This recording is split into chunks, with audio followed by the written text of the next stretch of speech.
जहां मुचकुंद महाराज सोए हुए, अपनी पीतांबरी को उन्होंने पीतांबरी से ढक दिया। कालेवन आता है, वह समझा कि कन्हैया यहीं पर सोए हुए हैं।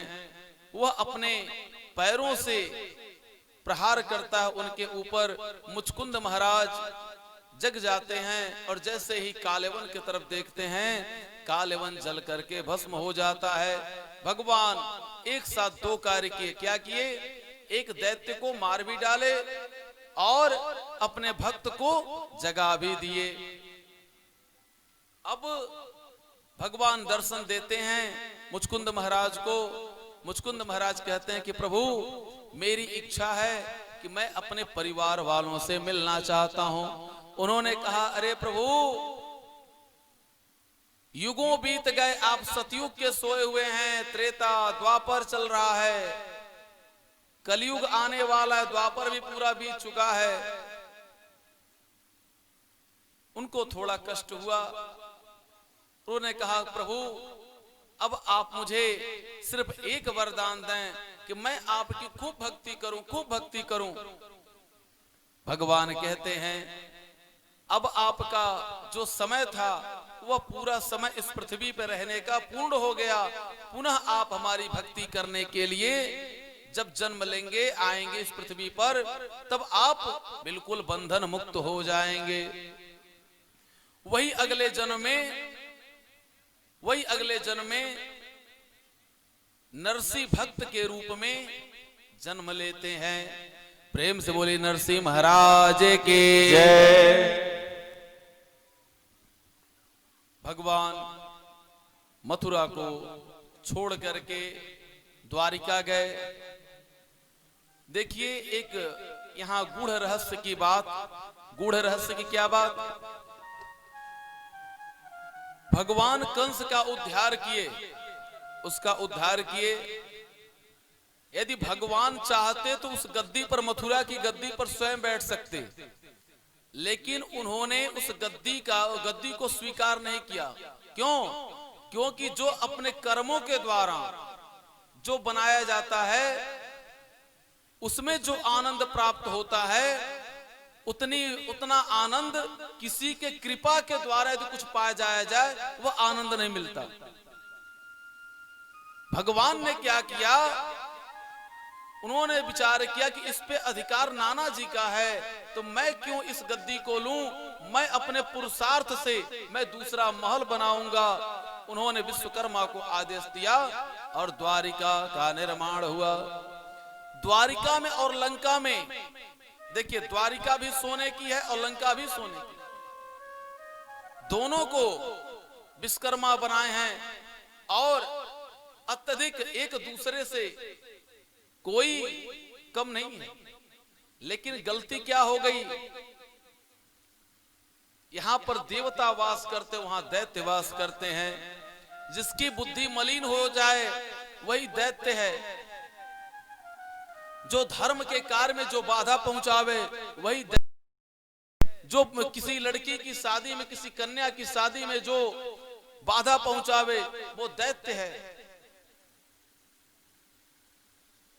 द्वारिका, जहां दसों द्वार से, दसों दिशाओं से जहां आने के लिए भगवान के जो द्वार हैं, जो घर के अंदर दसों दिशाओं से जहां प्रभु प्रवेश करते हैं, उस घर का नाम द्वारिका है। भगवान द्वारिका में प्रस्थान किए, समस्त अपने मथुरा वासियों के साथ। उसके बाद इधर अक्रूर जी हस्तिनापुर से समाचार लेकर के आए हैं और वह बताते हैं, वहां का हाल खबर का वर्णन करते हैं। इधर रेवती के पिताजी लेकर के आते हैं विवाह करने के लिए। जो बलदाऊ भैया से विवाह हुआ, महाराज रैवत, जो रैवत देश के राजा थे, उनकी कन्या का विवाह नहीं हो रहा था। उनकी कन्या का विवाह नहीं हो रहा था। उन्होंने विचार किया कि मैं चलूं ब्रह्मा जी से पूछ लूं, इसके योग्य वर आपने जो बनाया है वो वर कहां है। तो वो कन्या को लेकर के ब्रह्मलोक में पहुंच गए और ब्रह्मा जी से उन्होंने सोचा कि पूछें, तो वहां पर अप्सराएं नृत्य कर रही थी, वो बैठ करके उस नृत्य को देखने लगे। कुछ समय उपरांत जब ब्रह्मा जी की दृष्टि पड़ी इनके ऊपर, तो उन्होंने कहा, करे ये तो लगता है कोई मनुष्य है जो पृथ्वी लोक से आया है। अब उनको देख करके ब्रह्मा जी ने कहा, महाराज क्या बात है, क्यों आप यहां पर आए हैं, अपनी बात बताइए। उन्होंने कहा कि प्रभु मेरे कन्या के योग्य वर कौन है, मैं परेशान हो गया हूं। उन्होंने कहा, अरे आप जब से आकर के यहां पर बैठ करके इस नृत्य को देख रहे हैं, एक युग बीत गया। ब्रह्मा के एक दिन में 4 युग बीत जाते हैं। उन्होंने कहा कि तब मैं क्या करूं। उन्होंने कहा कि द्वापर आने वाला है और कृष्ण के बड़े भाई शेषनाग अवतारी श्री बलदाऊ भैया से इनका विवाह होना सुनिश्चित है। बलदाऊ भैया के पास वह लेकर के आए, उनका विवाह बलदाऊ भैया के साथ हुआ। रुक्मिणी मैया भगवान के यश कीर्ति को सुन करके, उनकी उदारता को सुन करके, उन्होंने एक ब्राह्मण को बुलाया और उन्होंने संदेश दिया, हे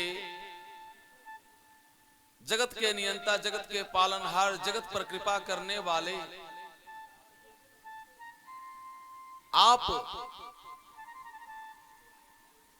आपको मैं मन ही मन पति के रूप में वर्ण कर चुकी हूं, अतः आप मुझे अपने घर ले चलें, अपने पास ले चलें, मैं आपकी दासी बन करके मैं आपकी सेवा करती रहूंगी। यदि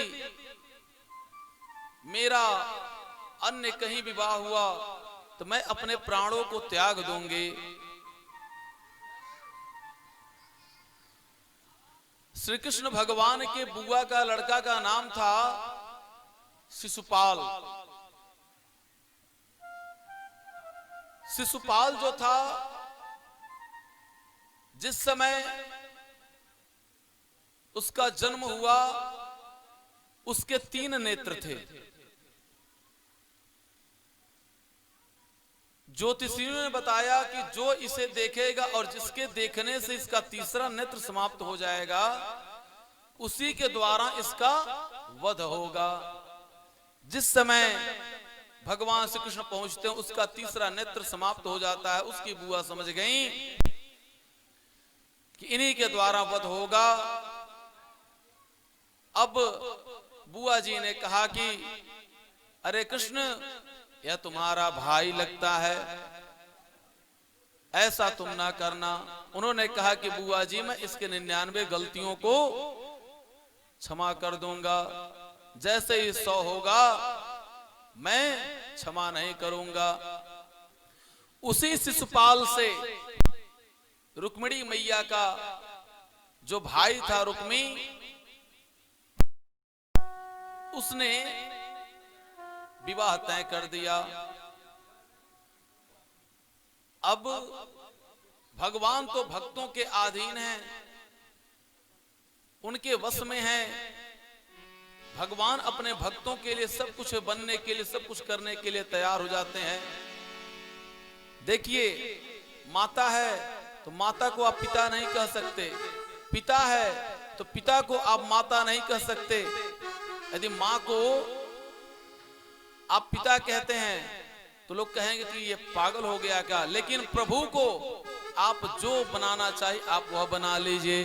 त्वमेव माता च पिता त्वमेव, त्वमेव बंधो च सखा त्वमेव, त्वमेव विद्याविडं त्वमेव त्वमेव सर्वं मम देव देव। माता बना लीजिए, पिता बना लीजिए, भाई बना लीजिए, बंधु बना लीजिए। तुम्हारी शरण मिल गई सांवरे, तुम्हारी कसम जिंदगी मिल गई है।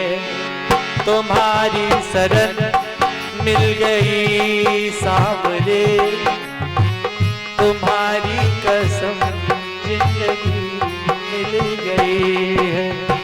हमें देखने वाला कोई न था, हमें देखने वाला कोई न था, तुम जो मिल गए बंदगी मिल गई। हमें देखने वाला कोई न था, तुम जो मिल गए बंदगी मिल गई है। तुम्हारी शरण मिल गई सांवरे, तुम्हारी कसम जिंदगी मिल गई।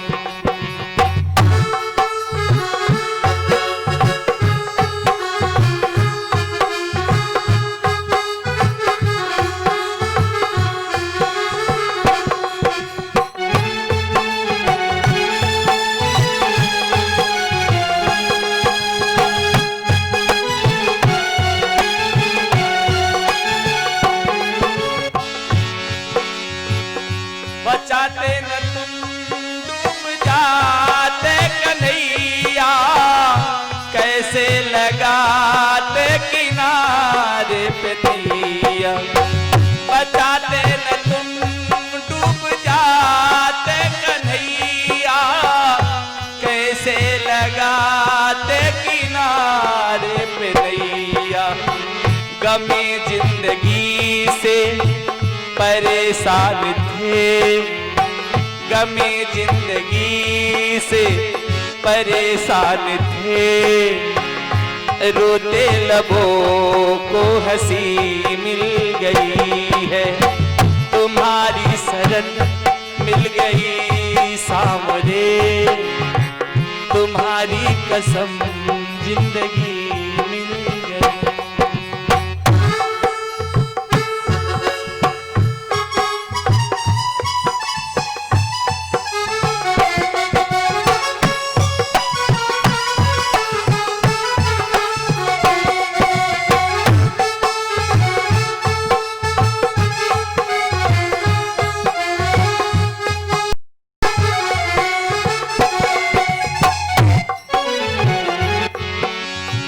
समझ के अकेला सताती है दुनिया, सितम पे सितम हम पे ढाती है दुनिया। समझ के अकेला सताती है दुनिया, सितम पे सितम हम पे ढाती है दुनिया। गनीमत है तुम मेरे साथ हो, गनीमत है ये तुम हमें साथ हो। मुझे आपकी दोस्ती मिल गई है, गनीमत है ये तुम मेरे साथ हो। मुझे आपकी दोस्ती मिल गई है।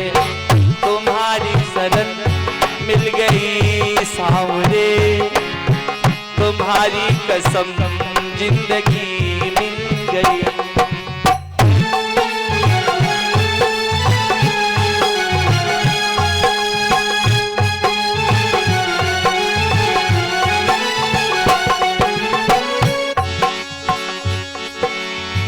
मुझे श्याम तुम पे भरोसा बहुत है, तुमने हमें पाला पोसा बहुत है।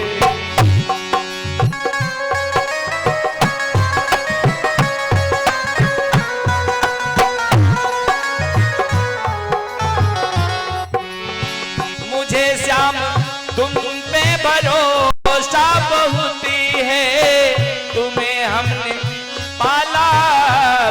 आशा बहुत है, आंखों में सी उजाले हो तुम, आंखों का में सी उजाले हो तुम, अंधकार को रोशनी मिल गई है, तुम्हारी शरण मिल गई सांवरे, तुम्हारी कसम जिंदगी मिल गई।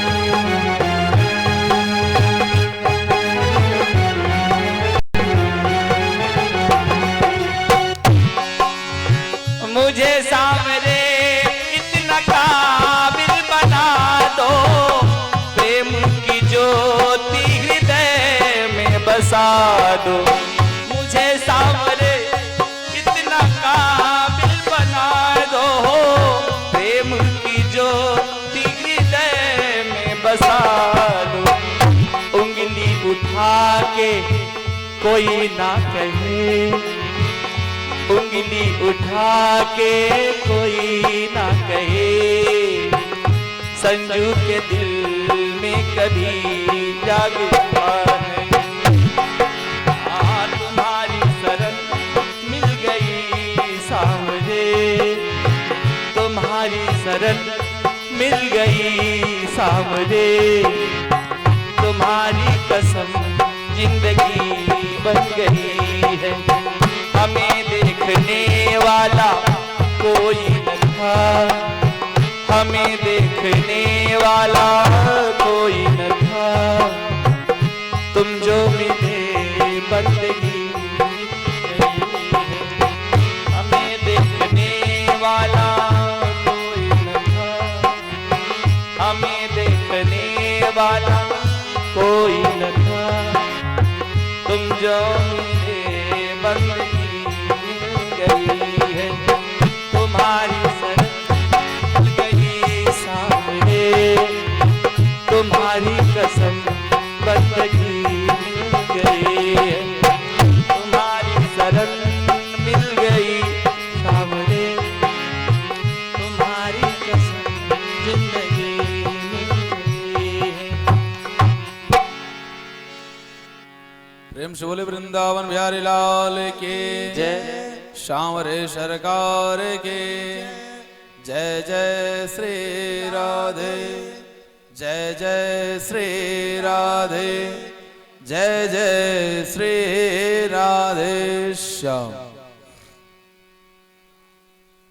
भगवान का प्रथम विवाह जो हुआ वो रुक्मिणी मैया के साथ हुआ। रुक्मिणी मैया के भाई का प्रभु ने मान मर्दन किया। दूसरा विवाह प्रभु का सत्यभामा मैया से हुआ। सत्यभामा मैया कौन है? यह पृथ्वी हैं। प्रसेनजीत और सत्याजीत यह दो भाई थे। प्रसेनजीत और सत्राजीत। एक समय की बात, सत्राजीत सूर्य नारायण का उपासक था, उपासना उनकी कर रहा था। सूर्य नारायण प्रसन्न होकर के उसे एक मणि दे दिए। उस मणि का नाम था स्यमंतक मणि। क्या नाम था? स्यमंतक मणि। स्यमंतक मणि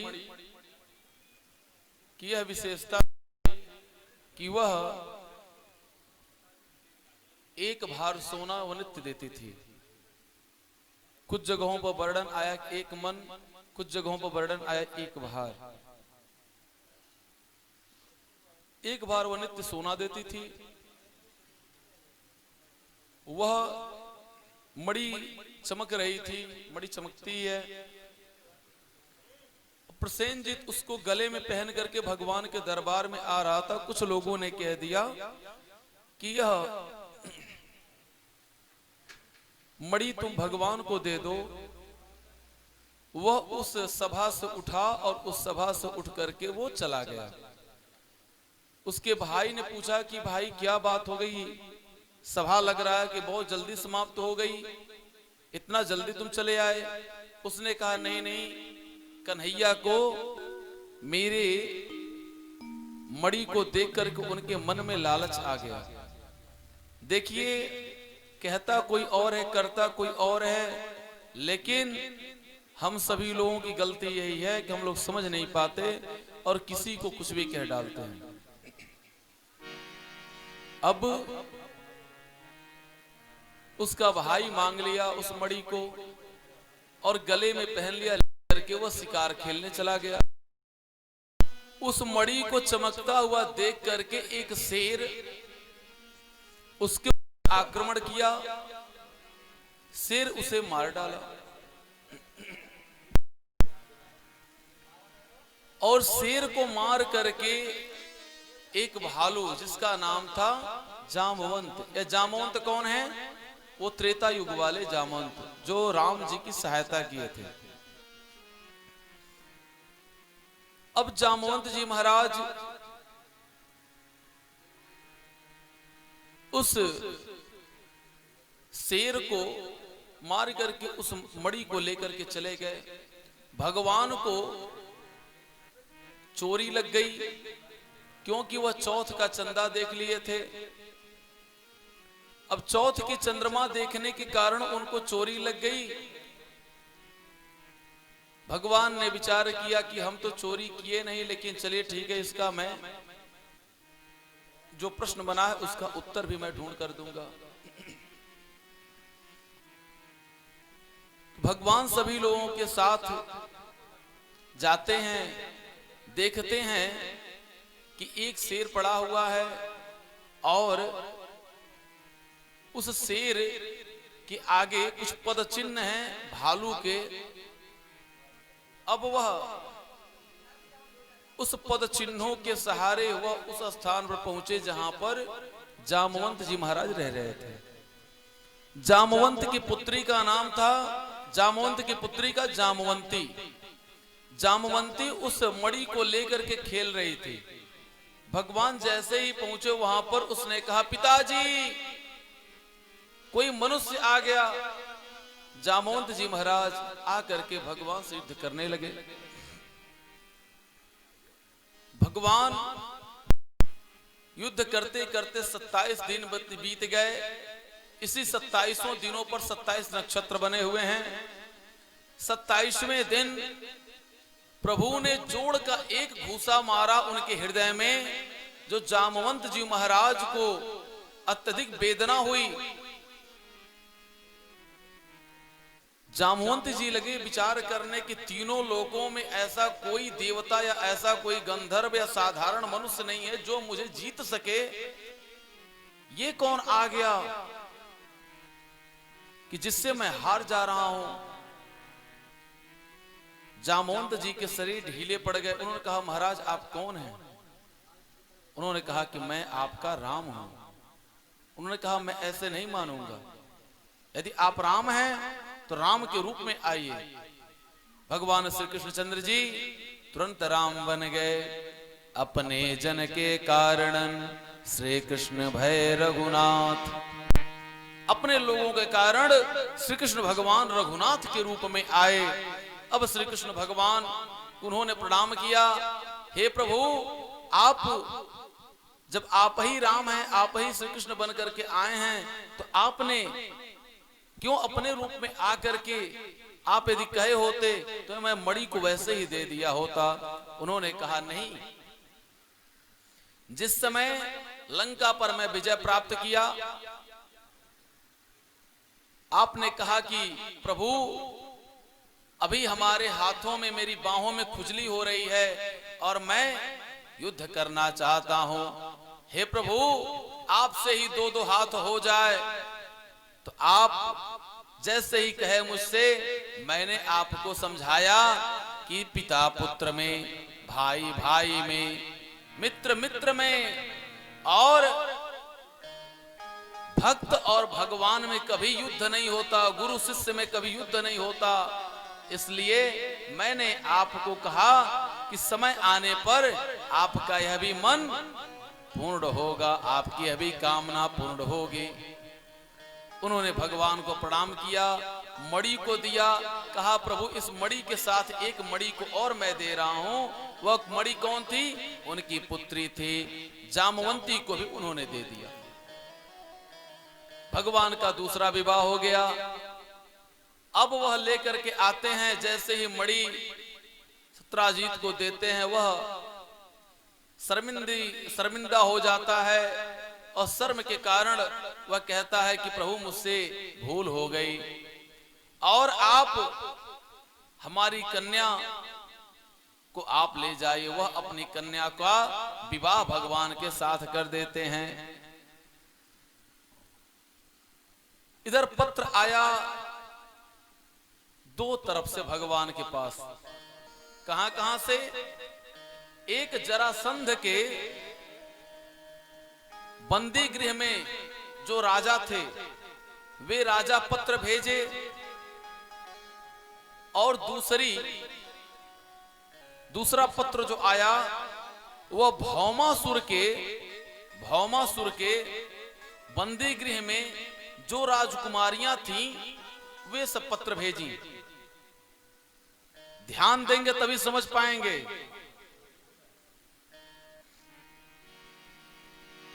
भौमासुर जो है यह माता पृथ्वी का पुत्र है।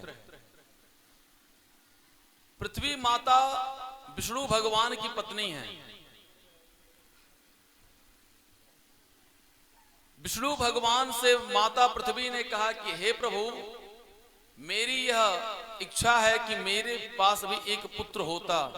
विष्णु भगवान ने समझाया कि इस पृथ्वी पर जितने भी लोग विचरण कर रहे हैं हे वसुंधरे ये सब तुम्हारे पुत्र हैं। उन्होंने कहा प्रभु मुझे संतुष्टि नहीं मिल रही। उन्होंने कहा कि तुम्हारा इस समय का जो भाव है इस भाव से तुम्हारा जो पुत्र होगा उसे वह सब कुछ तो होगा लेकिन उसकी प्रवृत्ति जो होगी वह असुरों की जैसी होगी। लेकिन पृथ्वी मैया ने नहीं माना। पृथ्वी मैया कहीं कि नहीं मुझे पुत्र चाहिए। अब वह उन्होंने कहा कि ठीक है कोई बात नहीं, कोई बात नहीं, तुम्हें पुत्र होगा लेकिन वह संसार को अत्यधिक दुख प्रदान करेगा। उन्होंने कहा कि प्रभु जब ऐसी बात आएगी तो मैं स्वयं कह दूंगी कि मेरे पुत्र का उद्धार कर दीजिए। अब आज जब वह पत्र आया है, हे प्रभु मेरी आप रक्षा करें, हम आपकी शरण में हैं, आपके सिवा इस संसार में कोई मेरा है नहीं प्रभु, हे नाथ। भगवान उस पत्र को पढ़ने के बाद